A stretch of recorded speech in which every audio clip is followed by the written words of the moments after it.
طيب بسم الله الرحمن الرحيم السلام عليكم ورحمة الله وبركاته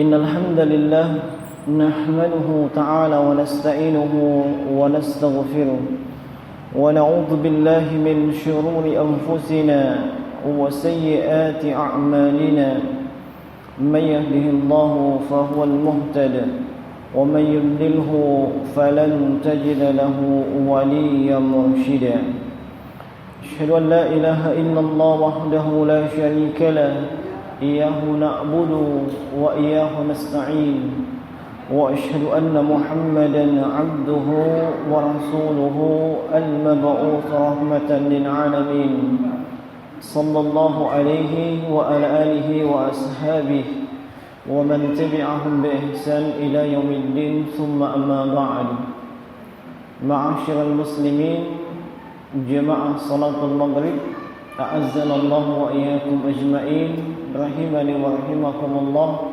Alhamdulillah, pujian dan kesyukuran kita kepada Allah Subhanahu wa taala atas segala nikmat dan karunia yang tidak terhingga dan tidak terhitung, yang senantiasa dilimpahkan kepada kita semua sampai dengan detik ini, yang mana nikmat-nikmat tersebutlah yang menjamin hidup dan kehidupan kita di permukaan bumi ini.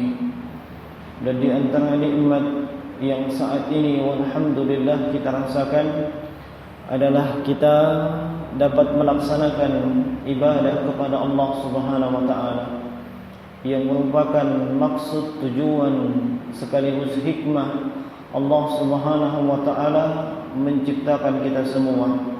Sebagaimana firman-Nya, "Wa ma khalaqul jinna wal ins illa liya'budun." Tidaklah aku menciptakan jin dan manusia, kata Allah, melainkan itu untuk menghambakan diri, untuk beribadah kepadaku. Kemudian salam dan salawat kepada baginda Rasulullah Muhammad sallallahu alaihi wa ala alihi wasallam, dan juga kepada keluarga beliau, para sahabat ridwanullahu anhum ajma'in, dan siapapun dari kalangan kaum muslimin dan muslimah yang berpegang teguh dengan ajaran Islam yang dibawa oleh Rasulullah sallallahu alaihi wa ala alihi wasallam hingga yaumul qiyamah. Ma'asyiral muslimin rahimani wa rahimakumullah, insyaallah melanjutkan pembahasan kita pada kajian akidah di malam hari ini atau di petang hari ini, di tanggal 27 Zulhijjah 1437 Hijriah, yang mana di pertemuan sebelumnya kita telah menyinggung tentang asyirku al-akbar wa asyirku al-asghar, kesyirikan yang besar dan kesyirikan yang kecil. Nah, maka di kesempatan ini kita akan menyebutkan beberapa bentuk-bentuk dari kesyirikan tersebut, yang insyaallah taala kita akan memahami atau mengetahui yang mana dari hal-hal yang bisa membatalkan ibadah kita, yang membuat ibadah-ibadah kita tidak mendapatkan pahala sebagaimana yang kita inginkan. Dan di pertemuan yang lalu juga telah kita sebutkan definisi daripada asyirk, yaitu memalingkan sesuatu dari ibadah kepada selain Allah Subhanahu wa taala. Kalau ada ibadah itu dipalingkan, diarahkan, ditujukan kepada selain Allah, maka kita telah menyekutukan Allah. Sebab hakikat penghambaan diri atau ibadah itu harusnya hanya kepada Allah semata, tidak kepada yang lainnya. Nah, dari pengertian itu menunjukkan bahwasanya kesyirikan itu terjadi di dalam ibadah. Dan untuk mengingatkan, ibadah itu secara bahasa adalah at-tadallul, menghinakan diri. Menghinakan diri ini adalah makna ibadah secara bahasa. Adapun secara istilah, ini diungkapkan oleh Syekhul Islam Ahmad bin Abdul Halim Ibn Taimiyah rahimahullahu ta'ala dengan ungkapan ismun jami' li kulli ma yuhibbuhu Allah wa yardah. Ibadah itu adalah segala sesuatu yang mencakup apa-apa yang Allah Subhanahu wa taala cintai dan apa-apa yang Allah Subhanahu wa taala ridai minal aqwalin wa af'alin. Apakah itu bentuknya adalah ucapan ataupun bentuknya adalah perbuatan, al-zahir wal batin. Apakah itu nampak, kelihatan, bisa dilihat, ataupun batin, tidak nampak. Iya. Syekh Muhammad bin Shalih Al-Utsaimin menambahkan dalam Kitabul Ilmi, bahwasanya kullu ma asnallahu alaihi fa huwa al-ibadah. Semua yang Allah Subhanahu wa taala puji atau sanjung di dalam Al-Qur'an, maka itu juga maknanya adalah ibadah. Sehingga ibadah itu maknanya sangat luas. Ada amalan yang aqwalin wa af'alin. Ada yang bentuknya ucapan seperti zikir, doa dan seterusnya. Ada juga yang bentuknya perbuatan. Ada yang menggabungkan seluruhnya, seperti ibadah solat yang kita lakukan tadi. Ini menggabungkan seluruh bentuk ibadah, baik itu ibadah yang lisan maupun ibadah hati dan juga ibadah anggota tubuh. Ibadah hati ini disebut dengan amalan batin. Seperti niat, kemudian mahabbah, cinta, kemudian raja, pengharapan, kemudian al-khauf, rasa takut. Ini semua adalah ibadah-ibadah batin, ibadah-ibadah hati. Dan seluruh yang kita lakukan di dalam ibadah salat itu menggabungkan seluruh ibadah-ibadah tersebut. Ma'asyiral muslimin rahimani wa rahimakumullah. Ini pengertian ibadah. Kemudian kalau dilihat ibadah itu ada yang khusus. Maksudnya khusus vertikal kepada Allah Subhanahu wa taala. Seperti ibadah salat, membaca Al-Qur'an, zikir. Ini ibadah khusus. Ada yang bentuknya sosial. Dia tidak vertikal tapi horizontal, yakni kepada sesama manusia. Makanya Nabi menyebutkan tersenyum kepada saudara Anda itu bagian daripada ibadah. Kemudian Anda memberikan rasa gembira kepada sesama kaum muslimin, itu adalah ibadah. Kemudian menghilangkan gangguan yang bisa atau berpotensi mengganggu kaum muslimin, itu juga ibadah.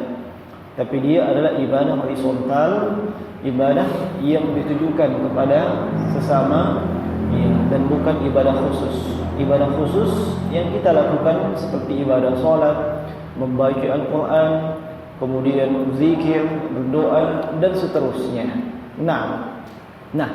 Kita kembali kepada definisi syirik, memalingkan suatu ibadah, baik itu sebahagian atau seluruhnya, kepada selain Allah Subhanahu wa taala.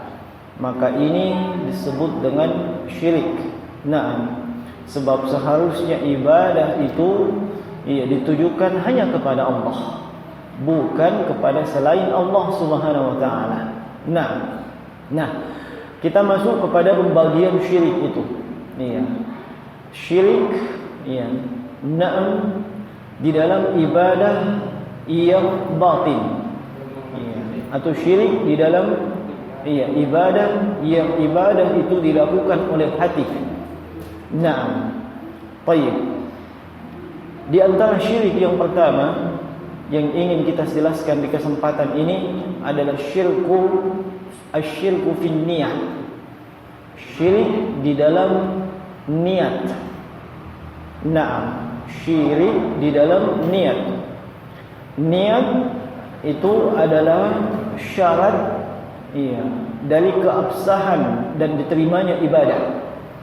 Nah, tanpa adanya niat, maka ibadah tersebut tidak akan diterima oleh Allah Subhanahu wa taala dan tidak akan mendapatkan pahala ibadah yang sifatnya horizontal manakala tidak diniatkan dengan baik dan benar. Nah, dan syarat diterimanya ibadah, syarat keabsahan ibadah untuk ibadah yang khusus itu dengan niat.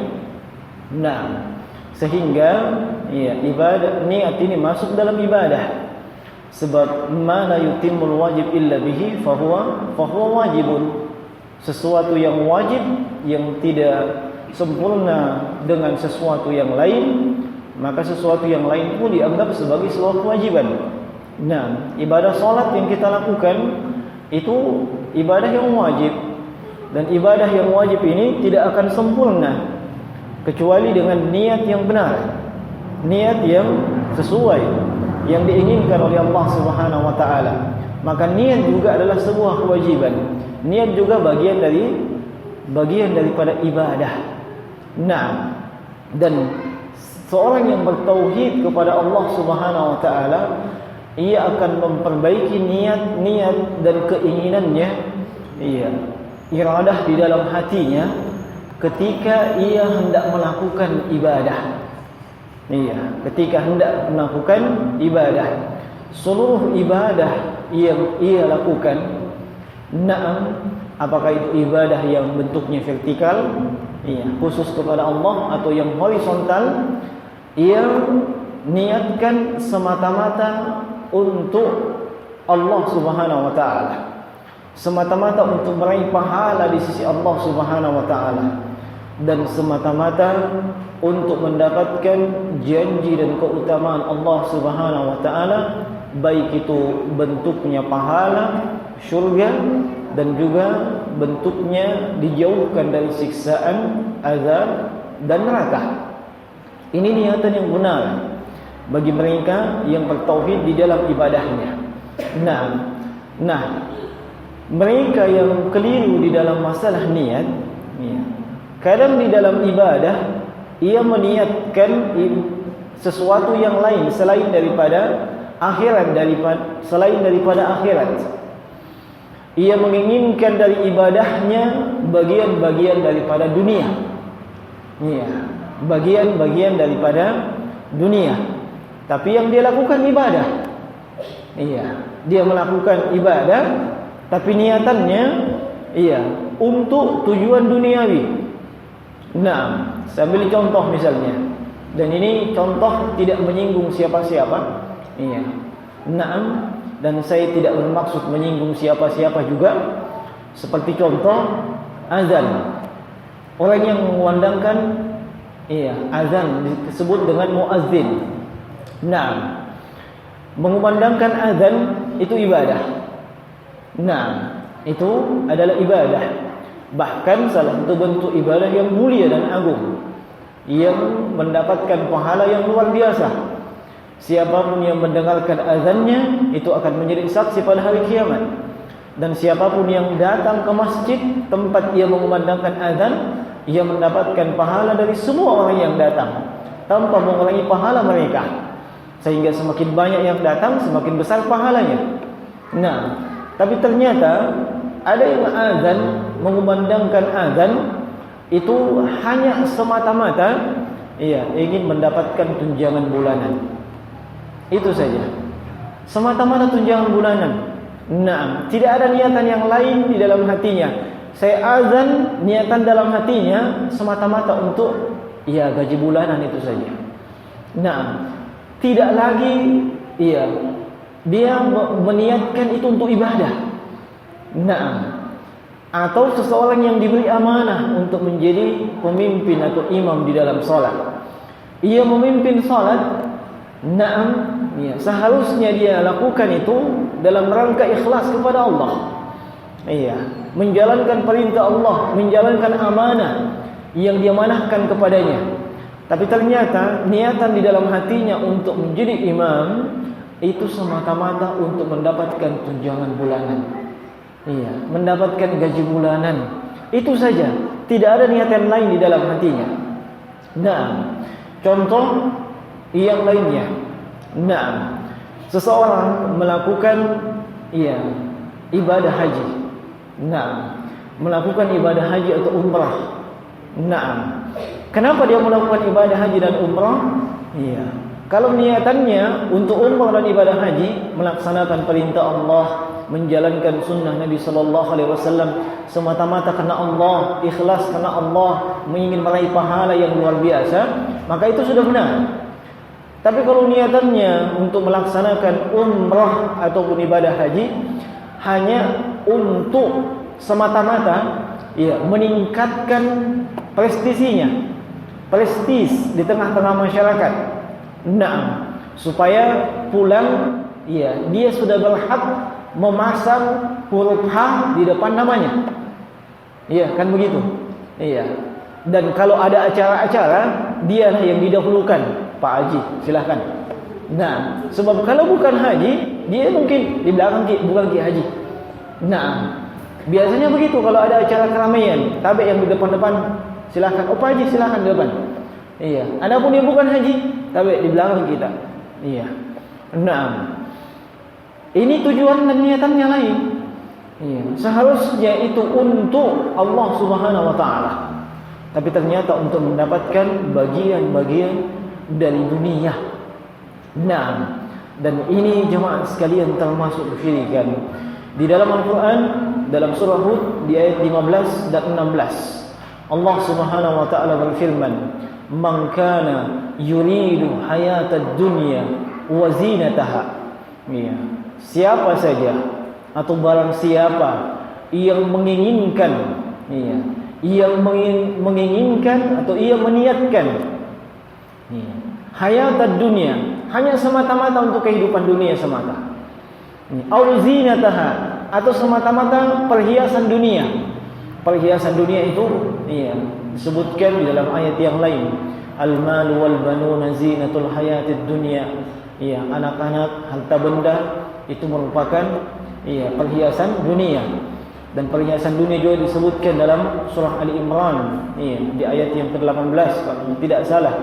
Zuyyina lin-nasi hubbus syahawati minan nisa'i wal banina wal qanatiril muqantarati minadh dhahabi wal fiddah wal khaylil musawwamati wal an'ami wal harth dzalika mata'ul hayatid dunya. Nah, telah dijadikan indah bagi manusia dari kesenangan dunia berupa wanita, minan nisa'i wal banin, anak-anak, wal qanatiril muqantarati minadh dhahab, harta benda yang berlimpah, baik bentuknya zahabi wal fiddah, emas dan perak.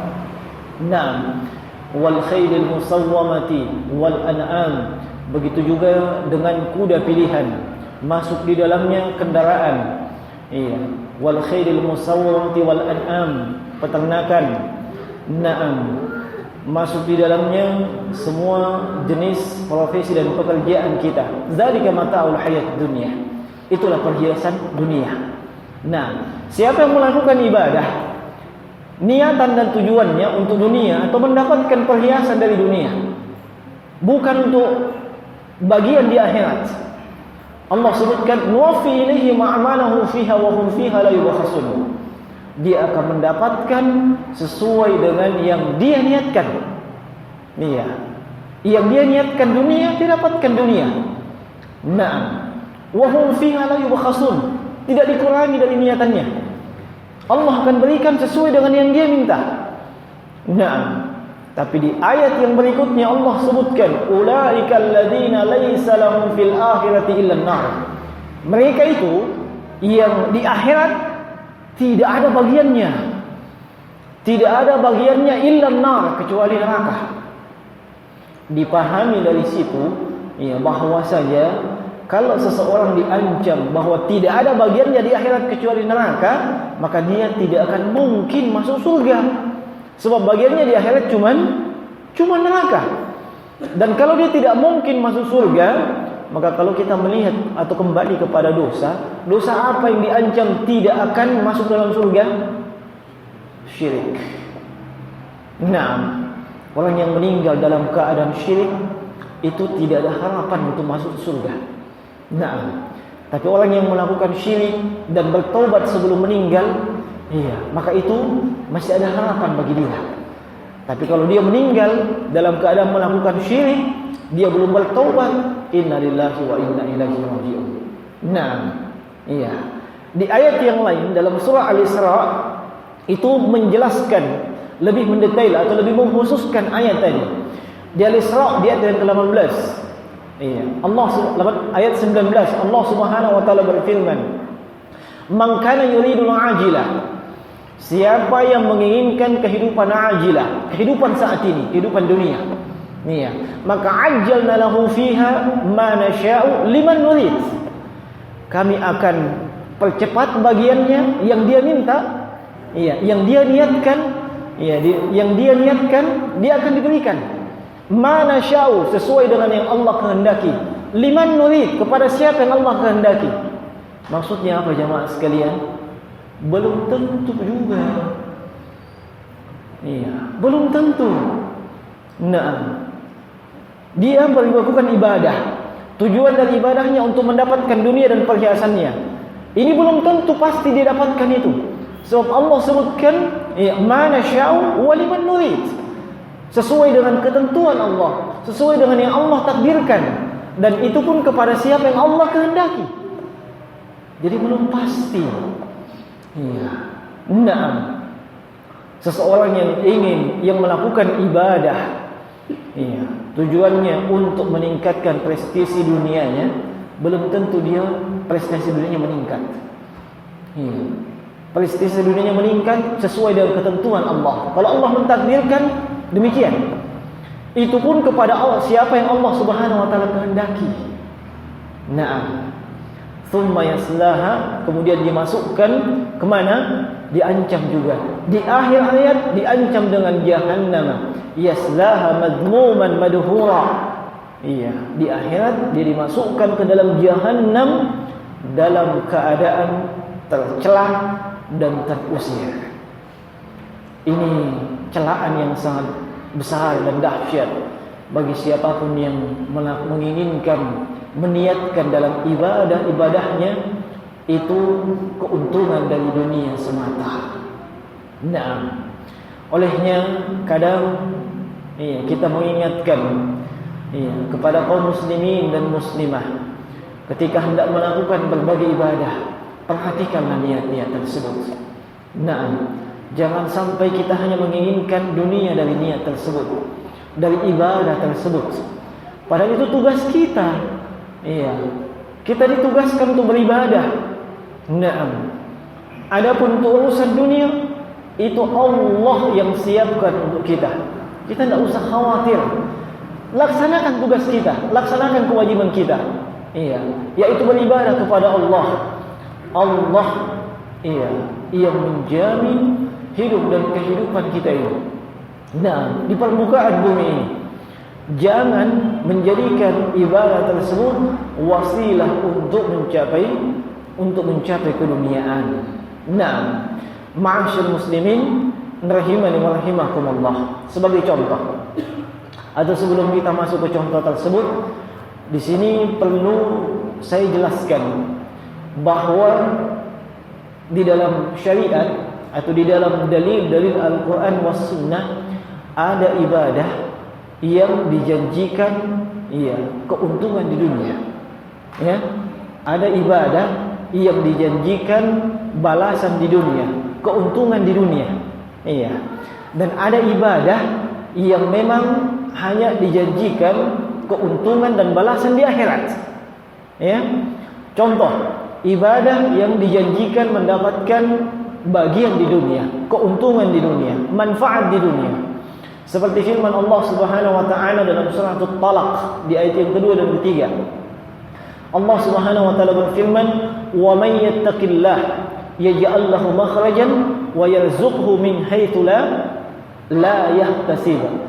Siapa saja yang bertakwa kepada Allah, maka yaj'al lahu makhrajan, niscaya akan diberikan solusi, jalan keluar dari setiap permasalahan yang ia hadapi. Kemudian ditambahkan wa yarzuquhu min haitsu la yahtasib, dia akan mendapatkan rezeki dari jalan yang tidak pernah ia sangka sebelumnya. Ini kan balasan di dunia. Nah, Kalau ada orang yang melakukan takwa, dalam pengertian melaksanakan perintah, kemudian meninggalkan larangan sesuai dengan Al-Quran dan As-Sunnah, dan dia ingin meraih ketakwaan, ingin meraih hal tersebut, ingin semua masalahnya diselesaikan oleh Allah Subhanahu wa taala, atau ingin agar semua permasalahannya ia mendapatkan petunjuk sehingga dapat diselesaikan, sekaligus mendapatkan rezeki dari jalan tidak disangka-sangka, atau dengan kata lain ia bertakwa ingin mendapatkan dua bagian di dunia dan bagian di akhirat. Ini tidak masalah, sebab Allah sebutkan demikian, tidak masalah. Contoh yang lain, di dalam hadis yang diriwayatkan Imam Al-Bukhari dan Imam Muslim dari sahabat yang mulia Anas bin Malik radhiyallahu taala anhu, Rasulullah sallallahu alaihi wasallam bersabda, "Man ahabba ayyubsata lahu fi rizqi wa yumsa'a lahu fi athari falyasil rahimahu." Siapa yang ingin diluaskan rezekinya, siapa yang ingin dipanjangkan umurnya, maka hendaknya dia menyambung tali silaturahmi. Ini bagian di dunia benda. Bagian di dunia benda. Bagian di dunia, sebab dilapangkan rezeki. Rezeki di mana? Di dunia. Kemudian apa lagi? Dipanjangkan umurnya. Di mana itu? Di dunia. Allah janjikan demikian. Nabi SAW janjikan demikian. Bagi siapapun yang menyambung silaturahmi, maka barang siapa yang dia melakukan silaturahmi ini ibadah, silaturahmi ini ibadah. Niatannya untuk itu, ingin mendapatkan usia yang panjang, kemudian ingin diluaskan rezekinya, maka ini tidak mengapa. Tapi sebaiknya ia niat silaturahmi bukan semata-mata untuk itu, tapi yang menjadi landasannya adalah ia silaturahmi sebab itu perintah Allah, perintah nabinya, atau dengan kata lain ia beribadah, sehingga dia mendapatkan dua kebaikan di dunia, yaitu rezekinya dilapangkan dan kemudian usianya dipanjangkan, dan kebaikan di akhirat. Apa kebaikan di akhirat? Pahala dari silaturahmi. Pahala dari melakukan silaturahmi. Nah, dan yang seperti ini insyaallah tidak mengapa. Hanya saja seseorang yang meniatkan demikian tanpa ada niatan untuk akhirat, maka ia hanya mendapatkan apa yang dia niatkan. Sebab innamal a'malu binniyat wa innamal likulli imrin ma nawa. Setiap amalan itu dengan niat, dan seseorang itu mendapatkan sesuai dengan apa yang dia niatkan. Nah, dan barang siapa yang menggabungkan dua hal, niatan untuk dunia, niatan untuk akhirat, untuk amalan yang memang dijanjikan keuntungan di dunia dan keuntungan di akhirat, maka ini kata para ulama salaf, di antaranya adalah Imam Ahmad bin Hanbal rahimahullahu taala, beliau mengatakan ajruhu ala qadri niyatihi, pahala yang ia dapatkan sesuai dengan apa yang ia niatkan. Nah, pahala yang ia dapatkan sesuai dengan apa yang ia niatkan. Nah, sehingga siapa yang misalnya tadi, contoh yang tadi, siapa yang menyambung tali silaturahmi, dia niatkan karena Allah, karena itu ibadah semata-mata karena Allah, kemudian tergabung juga di dalamnya niat untuk mendapatkan dunia, sebab memang disebutkan dalam dalil-dalil syariat bahwa dia ingin mendapatkan rezeki yang melimpah, dia ingin dipanjangkan usianya. Apakah ini mendapatkan pahala? Ia mendapatkan pahala sesuai dengan niatannya. Nah, sesuai dengan niatannya. Nah, ini yang pertama. Dan masih banyak contoh yang lain. Kalau kita mau menyinggung ibadah yang memang dijadikan Allah janjikan manfaat di dunia, balasan di dunia. Atau saya tambahkan satu contoh. Membaca Al-Quran. Apa keuntungan di dunia membaca Al-Quran? Apa keuntungan di dunia membaca Al-Quran? Bisa jadi imam? Bukan itu. Nah, wa nunazzilu minal Qur'ani ma huwa shifaa'un wa rahmatun lil mu'minin. Allah menyebutkan, memberitakan, Allah menurunkan dalam Al-Quran itu syifa, obat. Al-Quran itu obat.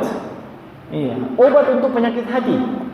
Nah, siapapun yang membaca Al-Quran, menelaah, mentadabburi maknanya, subhanallah, itu akan terobati penyakit-penyakit hatinya. Nah, tayyib. Nah, kita kembali kepada masalah yang tadi. Ada yang membaca Al-Quran, niatannya apa? Iya. Apa niatannya membaca Al-Quran? Apakah niatannya tersebut semata-mata karena Allah, atau semata-mata ingin mendapatkan penawar atau obat, atau dia gabungkan dua-duanya? Iya. Ia membaca Al-Quran ibadah, ingin mendapatkan pahala di sisi Allah. Yang kata Nabi SAW, satu huruf itu diberikan jalan berapa? Berapa ganjaran pahala satu huruf? 10. Nah, dia ingin mendapatkan semua pahala tersebut, ingin mendapatkan keutamaan sebagai kaum yang ditinggikan oleh Allah Subhanahu wa taala dengan Al-Qur'an. Tapi dia juga ingin memperoleh bahagian dari dunia. Apa itu? Dia ingin disembuhkan penyakit-penyakit hatinya dengan Al-Qur'an. Apa ini mendapatkan pahala atau tidak? Mendapatkan pahala apa tidak?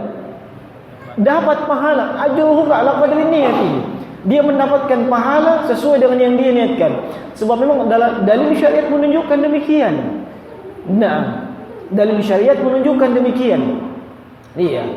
Dia mendapatkan pahala sesuai dengan niatannya. Iya. Kalau niatannya dominan untuk akhirat, maka pahalanya tentu jauh lebih besar. Nah, pahalanya tentu jauh lebih besar. Iya. Dibandingkan kalau semata-mata ingin mengharapkan keuntungan dunia. Tapi kita tidak mengatakan bahwa pahalanya terhapus, tidak. Iya, sebab dalil syariat menunjukkan demikian. Iya, ini untuk amalan-amalan. Iya, contoh yang terakhir. Nah, zikir kepada Allah. Nih, apa keuntungan di dunia berzikir? Ada yang tahu? Apa? Dekat kepada Allah. Iya, dekat kepada Allah. Iya, insyaallah. Nah, hati menjadi tenang. Iya. Betul, ala bi dzikrillah tatma'innul qulub. Iya. Tapi itu kadang tidak begitu di apa namanya? Kalau cuma semata-mata ingin menenangkan hati, banyak orang muslim malas untuk zikir. Nah, sebenarnya salah satu keuntungan dari berzikir itu Allah akan berikan kepadanya kekuatan fisik yang luar biasa. Kekuatan fisik yang luar biasa. Ada yang tahu dalilnya? Iya. Hadis Fatimah radhiyallahu anha. Fatimah, siapa suaminya? Ali bin Abi Thalib radhiyallahu taala anhu. Itu pernah datang kepada Nabi. Iya. Datang kepada Nabi mengeluhkan bahwa dia begitu letih, begitu capek mengurusi pekerjaan rumah tangga. Dia mendatangi Nabi SAW. Tujuannya apa? Supaya harapannya, begitu mendengarkan curhatan dia, keluhannya, Nabi akan berikan khadim atau khadimah, pembantu. Supaya dia bisa dibantu. Nah, supaya Nabi bisa berikan pembantu kepada anaknya Fatimah. Sebab dia sudah mengeluhkan letih, capek, terlalu banyak pekerjaan rumah tangga. Nah, sementara suaminya itu punya pekerjaan yang lain. Nah, dia mengeluhkan ini kepada Nabi. Apakah Nabi berikan pembantu kepada Fatimah? Dia kasih pembantu kepada Fatimah? Tidak. Nabi berikan apa? Maukah engkau kuberitahukan yang jauh lebih baik dari pembantu? Apa itu? Sebelum engkau tidur, baca tasbih 33 kali. Kemudian apa? Tahmid 33 kali. Kemudian takbir 34 kali. Jadi semuanya 100. Ini baca sebelum tidur. Para ulama yang menjelaskan hadis tersebut itu menyebutkan ini sebenarnya menunjukkan keutamaan dari zikir. Bahkan Imam Ibnu Qayyim al-Jauziyah, dengan tegas beliau menyebutkan bahwa di antara manfaat daripada zikir seperti yang disebutkan dalam hadis Fatimah tadi, ia akan memperoleh kekuatan, yang kekuatan tersebut ia belum peroleh sebelumnya.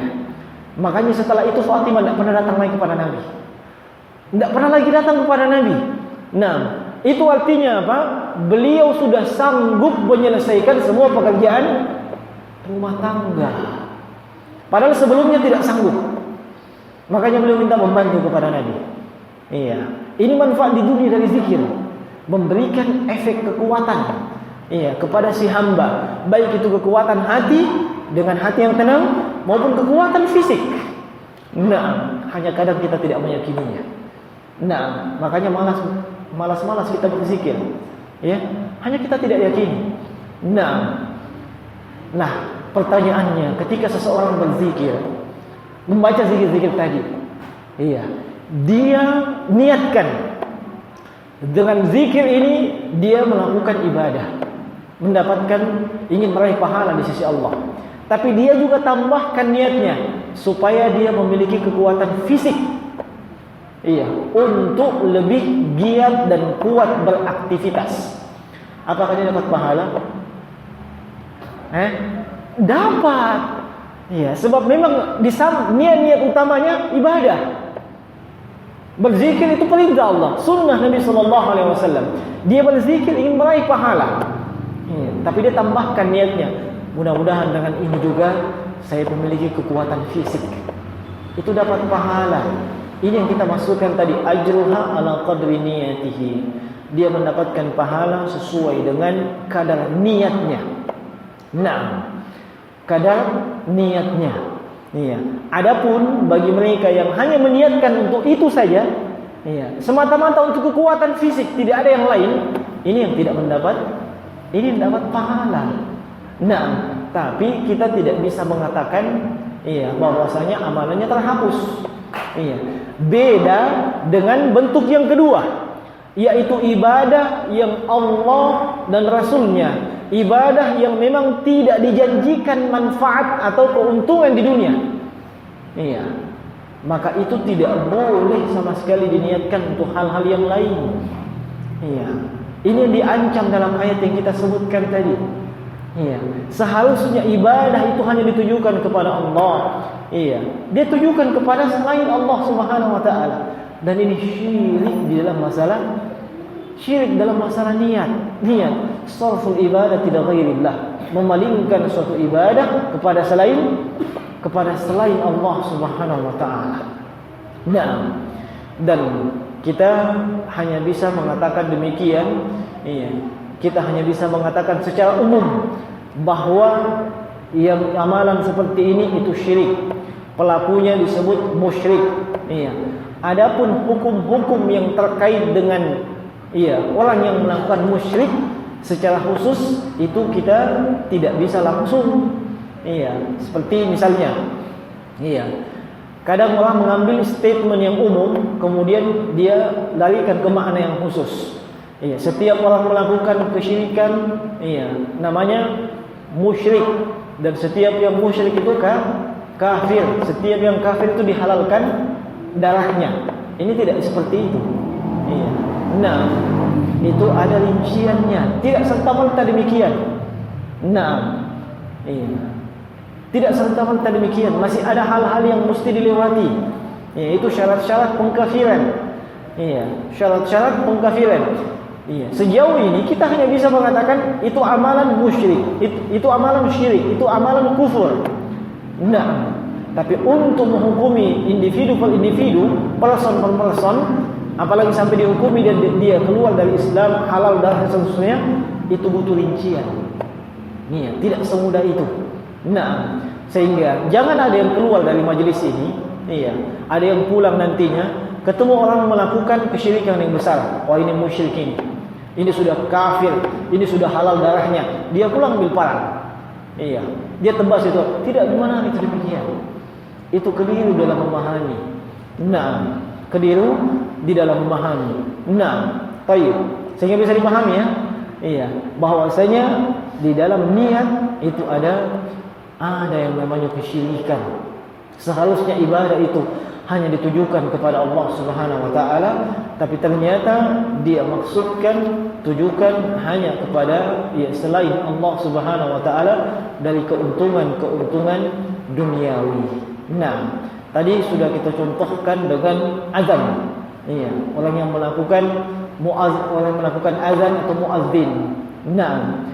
Apakah muazzin ini ada keuntungan di dunia? Ada apa? Apa keuntungan dunia azan? Ini disebutkan dalam dalil. Tidak ada. Iya. Kalau tidak ada, maka tidak boleh sama sekali kita niatkan. Ya, kalau saya azan ini misalnya, sebab saya dengan ada yang seperti itu. Ada seorang pemuda azan. Kenapa dia rajin sekali azan? Subhanallah, 5 waktu dia azan. Iya, 5 waktu dia azan. Tapi ternyata suatu waktu dia tidak azan lagi. Iya, dia tidak azan lagi. Padahal dia ada. Kenapa tidak mau azan? Iya. Dan dia mengaku setelah 10-20 tahun dia mengaku. Iya. Kenapa dia azan? Dulu ketika dia azan itu, iya, sebab di samping rumah itu kan ada calon iparmu. Iya. Maksudnya ada gadis di samping rumah. Iya. Ada gadis di samping masjid itu yang dia ingin supaya suaranya didengarkan oleh si gadis itu. Nah, begitu selesai dia menikah dengan si gadis itu, nah di situ tadi tidak pernah lagi dia azan. Sebab kenapa? Maksud dan tujuan sudah tercapai. Nah, maksud dan tujuan sudah tercapai. Iya, sehingga dia tidak pernah lagi azan. Iya, dan ini mirip, iya, dengan yang pernah saya lihat di kompleks racing center sana. Kalau sekarang namanya Jalan Prof. Iya, Abdurrahman Bassalamah di Makassar sana. Itu di Masjid Ikhtiar di sana. Itu biasanya kalau musim-musim pemilihan dosen dan rektor, musim dan rektor dan wakil rektor, wow, subhanallah, itu musola itu penuh. Sebab Pak Prof. Abdurrahman Bassalamah itu salah satu aspek penilaiannya, rajin tak dia ke masjid. Iya, rajin tak dia ke masjid. Makanya ketika musim-musim itu, wow, subhanallah, full itu masjid. Masjidnya agak luas dari ini, tapi full. Subhanallah. Tapi selesai masa pemilihan, wah, satu saf itu mungkin sudah banyak. Nah, kenapa? Tercapai maksudnya. Nah, dan ini diceritakan oleh saksi mata yang masih hidup sampai dengan saat ini. Jadi kita bisa tahu indikasi-indikasinya bahwa memang maksud dan tujuannya untuk dunia semata. Nah, khusus mengenai azan tadi, muazzin, kalau memang semata-mata tujuannya adalah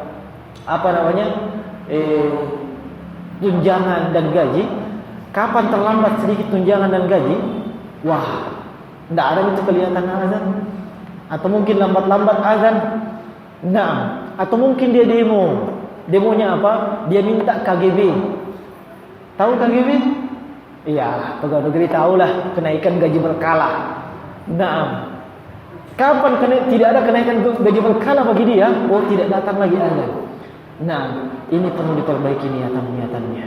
Nah, ini syirik di dalam masalah an-niyah. Nah, ini yang pertama. Dan ini syirkul akbar. Yang kedua, jam berapa Isa?